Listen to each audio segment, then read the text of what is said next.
Good morning, Berean. Today is October 2nd, 2023. We are on white belt schedule, and this is Berean Daily.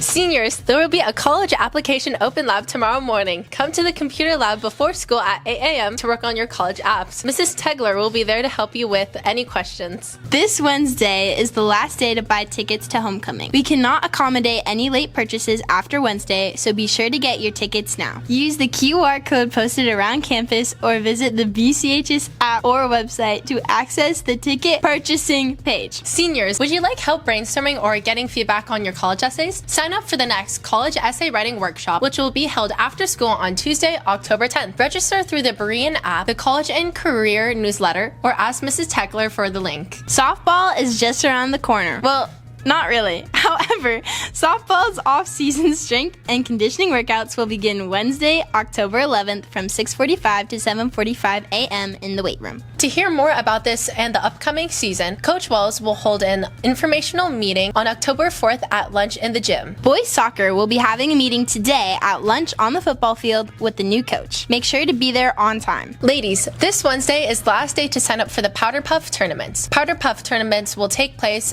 at lunch on the field during Spirit Week. Be sure to sign up using the Google form that was sent out from the student leadership. For any questions about Powder Puff, see your ASB team, Aiden, Caitlin, or Caden. Save the date. Friday, October 20th, we will be building our class floats in the back lot after school. This will be a fun community event with food, drinks, music, and lots of fun as we get our floats ready for the homecoming game. If you would like to help prepare things for the float before the 20th, please connect with your class officers today. And that's it for announcements, Berean. I'm Bryn. I'm Isabel. I'm Bambi. I'm Grace. I'm Someone's Madeline.